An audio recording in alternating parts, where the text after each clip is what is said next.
Assalamualaikum warahmatullahi wabarakatuh. Bagaimana kabarnya hari ini? Alhamdulillah, luar biasa, Allahu Akbar, sehat.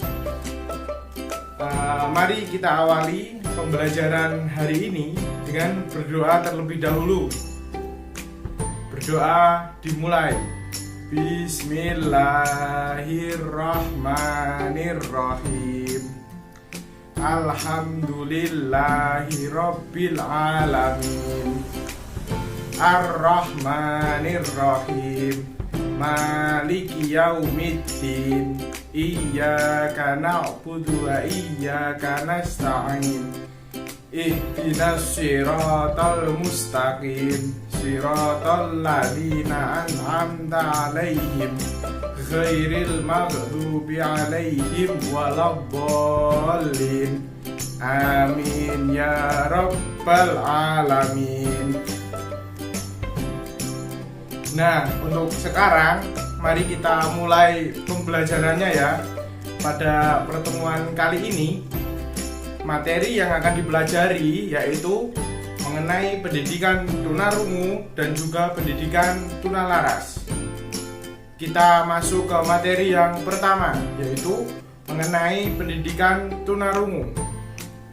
Ayo, siapa yang sudah tahu tentang pendidikan tunarungu? Untuk yang pertama, kita akan membahas mengenai pengertian dari tunarungu. Untuk pengertiannya, yaitu tunarungu adalah anak yang kehilangan seluruh atau sebagian daya pendengarannya, sehingga mengalami gangguan komunikasi secara verbal. Walaupun telah diberikan pertolongan dengan alat bantu dengar, mereka itu masih memerlukan layanan pendidikan secara khusus. Seseorang disebut tunarungu apabila setelah diukur dengan menggunakan alat ukur, tetapi ketajaman pendengarannya itu berkurang. Orang-orang yang kehilangan pendengarannya yaitu sekitar 90 dB disebut dengan tuli. Sedangkan dengan ukuran 27 sampai 90 dB itu sering disebut dengan hard of hearing. Hard of hearing tersebut merupakan orang secara umum mempunyai sisa pendengaran yang cukup untuk memproses informasi bahasa melalui indera pendengaran dengan menggunakan alat bantu dengar. Ya, kita lanjut selanjutnya yaitu mengenai faktor penyebab tunarungu.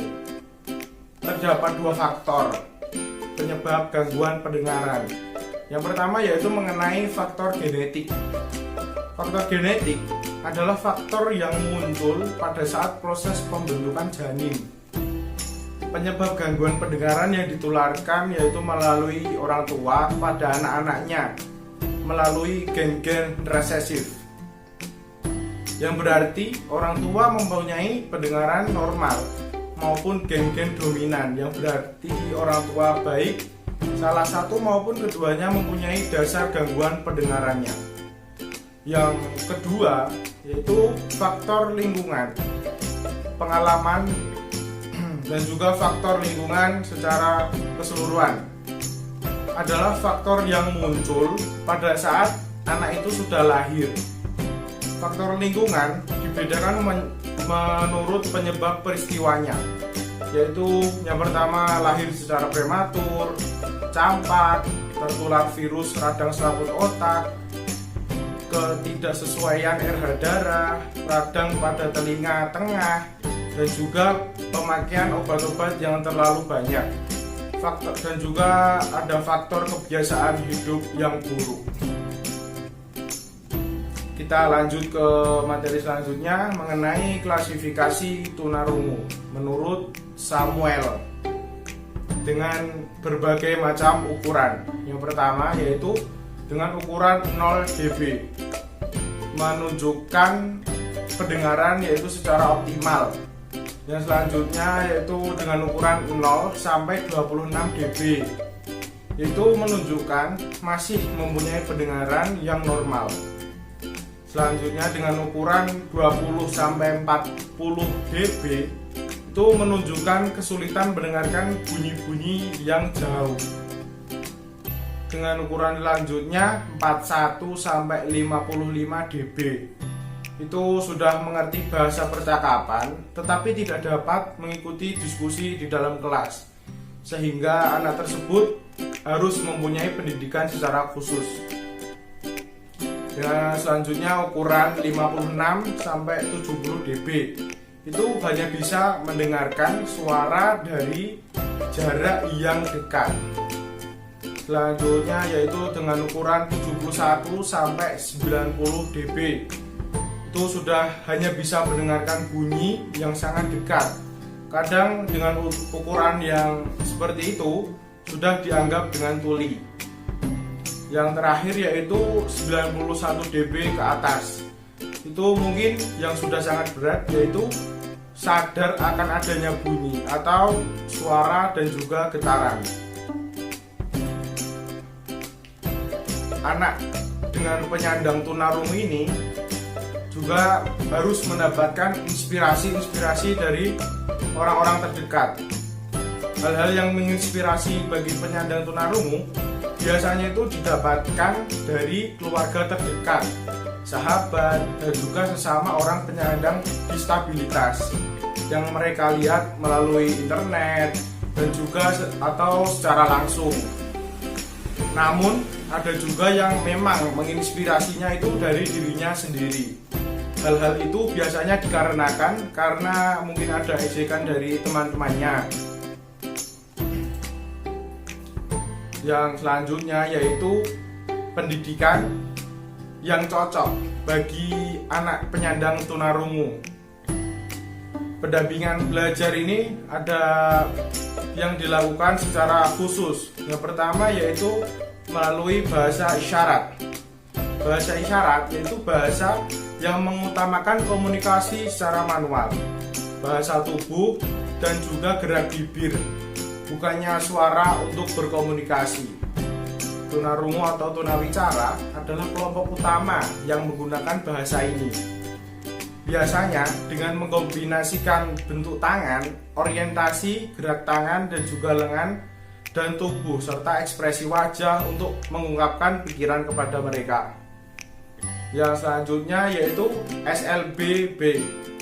Itu khusus ditujukan untuk penyandang tunarungu. Pendidikan ini merupakan kondisi seseorang mengalami saya ulangi, untuk tunarungu ini merupakan kondisi seseorang mengalami hambatan dan juga keterbatasan dalam indera pendengarannya. Para murid penyandang tunarungu akan diajarkan tentang berkomunikasi, tentang bahasa isyarat, sekaligus gerak bibir lawan bicaranya. Nah, untuk selanjutnya yaitu mengenai layanan pembelajaran yang bisa dilakukan oleh guru kepada penyandang tunarungu. Yang pertama itu guru harus memperbanyak bahan atau informasi yang bersifat visual. Misalnya itu melalui gambar, video, foto, tulisan, dan juga lain-lain. Yang kedua, guru jangan memalingkan wajah dari siswa tunarungu ketika sedang berbicara, karena siswa tunarungu akan menangkap informasi dengan membaca gerakan bibir seorang guru. Yang ketiga, siswa tunarungu hendaklah ditempatkan duduk paling depan agar bisa membaca gerak-gerik guru, membaca bibir, bahasa tubuh, dan juga ekspresi guru dengan jelas. Yang keempat yaitu hindari ucapan yang terlalu cepat dan kelihatan kompleks. Hal ini akan sulit ditangkap oleh siswa penyandang tunarungu. Yang kelima, guru itu dianjurkan untuk banyak menggunakan metode demonstrasi, peragaan, praktek langsung. Yang keenam, yaitu guru itu harus dianjurkan untuk menggunakan multimedia untuk menampilkan berbagai macam media seperti video yang diterangkan di atas tadi. Untuk yang ketujuh, itu siswa tunarungu diperbolehkan menjelaskan pikiran dan gagasannya dengan menggunakan bahasa isyarat. Dan jika masih belum dapat dipahami, mereka dilengkapi dengan bahasa tulis. Sebelum beranjak ke materi yang kedua, mari kita ice breaking, tepuk semangat agar kita bersemangat dalam memahami materi berikutnya. Tepuk semangat. Semangat. Kita lanjut ke materi yang kedua, yaitu mengenai pendidikan tunalaras.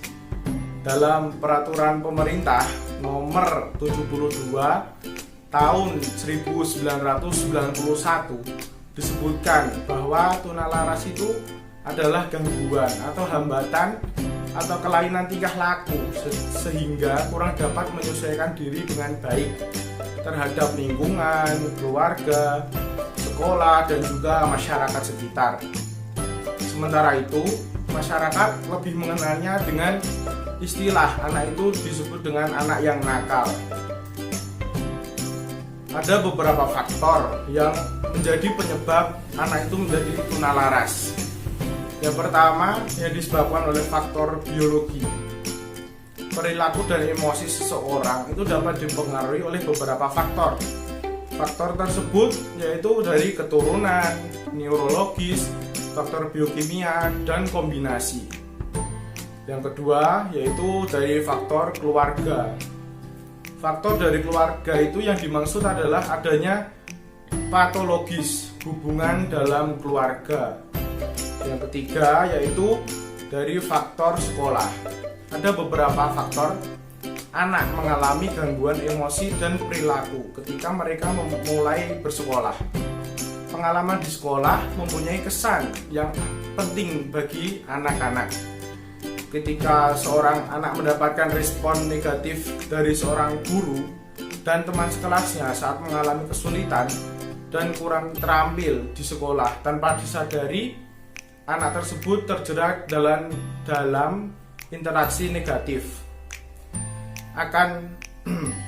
Anak tersebut akan berada dalam keadaan yang jengkel dan juga tertekan, dan diakibatkan dari tanggapan yang diterimanya dengan baik.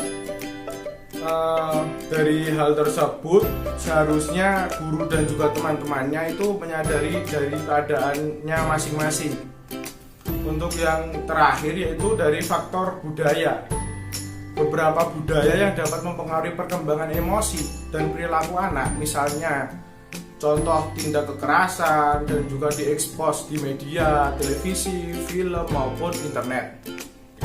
Penyalahgunaan narkoba yang menjerumus pada orientasi seksualitas. Dari pendidikan tunalaras ada beberapa klasifikasi.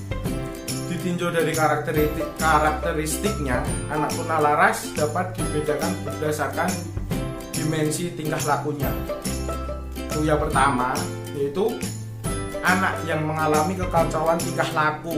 Itu dengan ciri-cirinya sering berkelahi, memukul, mengamuk, membangkang, dan juga suka menantang temannya sendiri tanpa hal yang disadari. Yang kedua, yaitu anak yang sering merasa cemas dan menarik diri. Dengan ciri-cirinya yaitu selalu dengan kondisi yang khawatir, ketakutan, pemalu, dan juga kurang percaya diri. Yang ketiga yaitu anak yang kurang dewasa. Dengan ciri-cirinya itu pasif, mudah dipengaruhi oleh orang lain, dan juga pembosan. Yang keempat itu yang terakhir yaitu anak yang agresif bersosialisasi, yaitu anaknya itu sering mencuri bersama dengan komplotan jahat dan juga kelompok geng. Untuk selanjutnya klasifikasi tunalaras ditinjau dari aspek akademik, sosial, emosional, dan fisik. Dijelaskan sebagai berikut. Yang pertama yaitu karakteristik akademik. Kelainan perilaku akan mengakibatkan adanya penyesuaian sosial, dan sekolah yang buruk. Akibatnya, penyesuaian yang buruk tersebut maka dalam belajarnya itu akan sangat mempengaruhi. Dengan ciri-cirinya yaitu pencapaian hasil belajar yang jauh di bawah rata-rata. Yang kedua yaitu karakteristik sosial emosional. Karakteristik sosial anak tunalaras ditandai dengan adanya masalah yang menimbulkan gangguan bagi orang lain.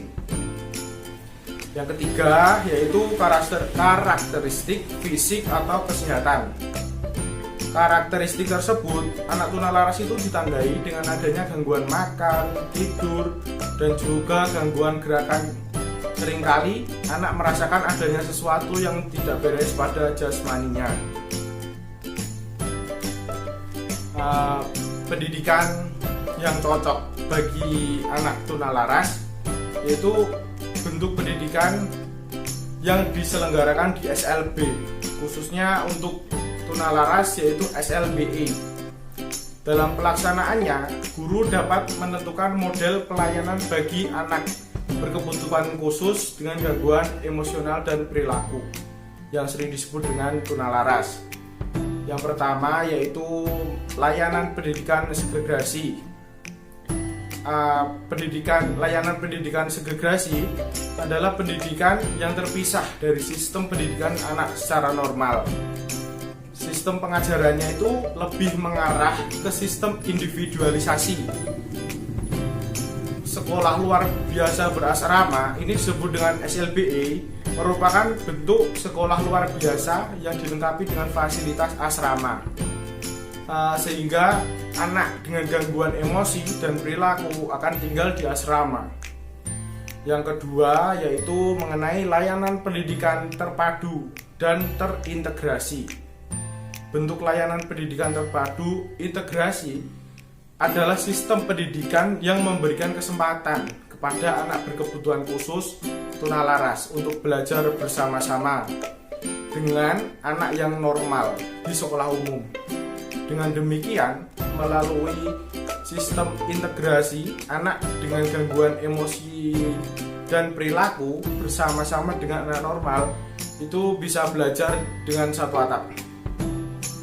Sistem pendidikan integrasi tersebut juga sistem pendidikan terpadu, yaitu sistem pendidikan yang membawa anak dengan gangguan emosi dan perilaku keterpaduan dengan anak normal. Keterpaduan tersebut dapat bersifat menyeluruh sebagian dan juga keterpaduan dalam rangka sosialisasi. Mungkin itu materi yang dapat saya sampaikan, semoga bermanfaat. Wassalamualaikum warahmatullahi wabarakatuh.